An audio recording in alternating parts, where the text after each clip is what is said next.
नमस्कार विद्यार्थी मित्रांनो, पूर्णता कोचिंग क्लासेस मध्ये मी तुमचं पुन्हा एकदा स्वागत करतो। मी माणिक ढवळे। गेल्या व्हिडिओमध्ये आपण पाहिलं होतं लॉंग ए वर्ड्स, ठीक आहे। आज आपण पाहणार आहोत लॉंग ई वर्ड्स।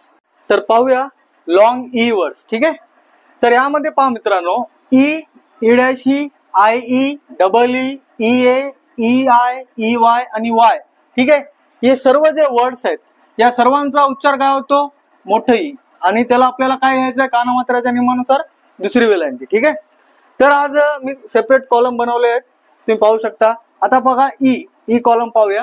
त्यामध्ये पहिला आहे बघा बीई, याचा उच्चार कसा होतो? बी ला ब, ई ला काय करायचं आपल्याला? इथं दुसरी वेलांटी वापरायची, ठीक आहे। जसं तुम्हाला सांगितलं बी बी। नेक्स्ट आहे यम ला म आणि ई ला दुसरी वेलांटी यम्मी मी असा उच्चार होतो। त्यानंतर पहा ई डॅश ई, ठीक आहे। सेकंड कॉलम मध्ये काय आहे? ई डॅश ई काय आहे? हे जे डॅश आहे पाहू शकता तुम्ही, बघा हे दोन ई च्या मध्ये एक काय आला? हे व्ही आला, ठीक आहे। तर जेव्हा या पद्धतीनं रचना येते त्यावेळेस काय करायचं आपल्याला? सुरुवातीला जे ई आहे त्याचा उच्चार आपल्याला काय घ्यायचा? मोठे ई घ्यायचा, ठीक आहे। तुम्हाला सांगितलेलं आहे ऑलरेडी मी। हे जर वर्ड्स आहेत सुरुवातीला जर आले तर आपल्याला काय घ्यायचा? मोठ्या ईचा उच्चार घ्यायचा, आणि हे वर्ड जर नंतर आले तर आपल्याला काय लावायचंय? दुसरी वेलांटी लावायची। तर ई सुरुवातीला आलंय त्यामुळे मी काय करणार? मोठं ई, ठीक आहे। आणि व्ही ला काय करायचं मित्रांनो? व्ही ला व आहे, ठीक आहे। ई व, ई व्ही ई, ई व, आणि लास्टचं ई काय करायचं? नेहमीप्रमाणे सोडून द्यायचं। त्यानंतर पहा जी ला काय येते? ज, जी ला ग आणि ज आहे, ठीक आहे। तुम्हाला अजून एक नियम सांगतो, जी ला ज आणि जी ला ग कधी येते, ठीक आहे। बघा मित्रांनो, जी ला ज पण येते, जी ला ग पण येते, मी लिहून दिलेलं फोनिक्स मध्ये। पण जीच्या समोर समजा या बघा आय, ई आणि वाय हे जर तीन लेटर येत असतील जीच्या समोर, ठीक आहे, त्यावेळेस जसं बघा जीच्या समोर काय आलं? इथं ई आलंय, तेव्हा जीचा उच्चार काय घ्यायचा मित्रांनो? ज घ्यायचा, ठीक आहे। हे तुम्ही ध्यान ठेवा। तर जी ला ज घेतलं मी, मग आता ई डॅश ई नुसार काय लागणार आहे इथं?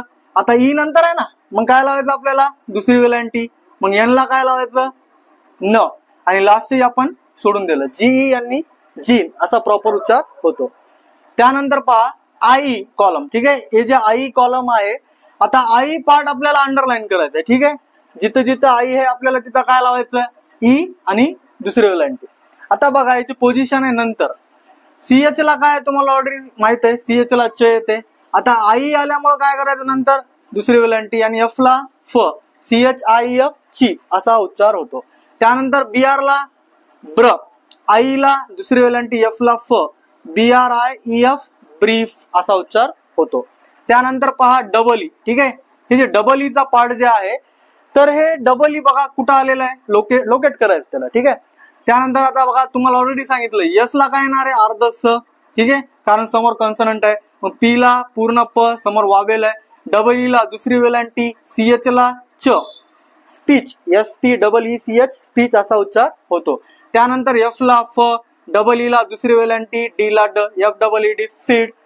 नेक्स्ट कॉलम मध्ये पहा ई ए आहे, ठीक आहे। ई ए आल्यावर तरी सुद्धा आपल्याला तेच रूल वापरायचे। ई आता बघा सुरुवातीला आलाय, तुम्हाला म्हणलं ना सुरुवातीला जेव्हा येते तेव्हा काय वापरायचं आपल्याला? मोठे ई लावायचं, ठीक आहे, मोठे ई। आणि लास्टला टी आहे, टी ला ट, काय झालं? E A T, it.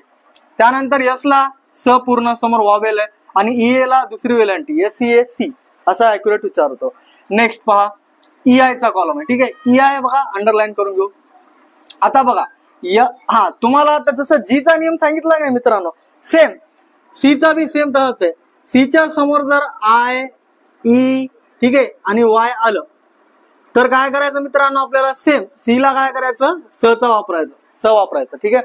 कारण की सी ला क बी येते, स बी येते, पण सी ला स कधी वापरायचं? जेव्हा सी च्या समोर आय, ई, वाय असे वर्ड्स येतात। जर बघा सी च्या समोर आलं ई, म्हणून सी ला आपण काय करणार? क नाही घ्यायचं, स घ्यायचं, ठीक आहे।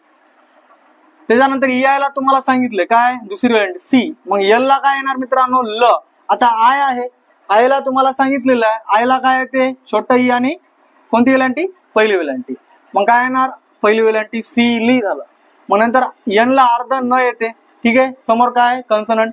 जी ला ग, काय झालं? Ceiling, C E I L I N G, ceiling, ठीक आहे। नेक्स्ट आता ई आय सुरुवातीला आला तर काय घ्यायचं? मोठं ई। आता टी एच ची माहिती आहे तुम्हाला, द, आणि आर ला र, इधर, या टी एच या इधर। नेक्स्ट कॉलम मध्ये बघा EY. V ला व घ्या, A ला तुम्हाला ऑलरेडी सांगितलंय अर्धाचंद्र, मग डबल L ला ल, ठीक आहे, आणि EY लास्टला आलं इथं म्हणून काय करायचं, दुसरी वेलांटी लावायची. VALLEY व्हॅली असा उच्चार होतो. नेक्स्ट पहा M ला म घ्या. आता O पार्ट काय इथं सायलेंट आहे, ठीक आहे, त्यामुळे सोडून द्यायचं. M ला म, N ला न आणि EY जे आले त्याला दुसरी वेलांटी MONEY मनी असा उच्चार होतो. नेक्स्ट लास्ट कॉलम आहे Y.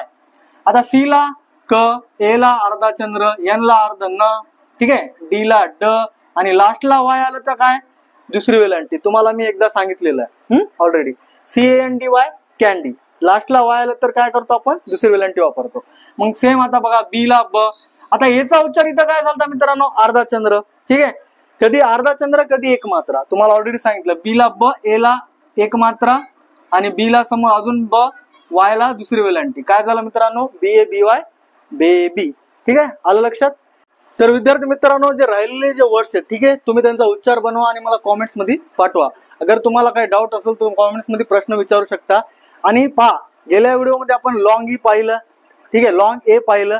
या व्हिडिओमध्ये लॉंग ई, नंतर लॉंग आय, ओ आणि यू, ठीक आहे, ही सिरीज आहे. तर तुम्ही विद्यार्थी मित्रांनो हे व्हिडिओ कंटिन्युअसली पहा आणि दुसऱ्यांसोबत शेअर करा. व्हिडिओ आवडला असेल तर व्हिडिओला लाईक करा, चॅनलला अवश्य सबस्क्राईब करा आणि कॉमेंट्स अवश्य द्या. धन्यवाद.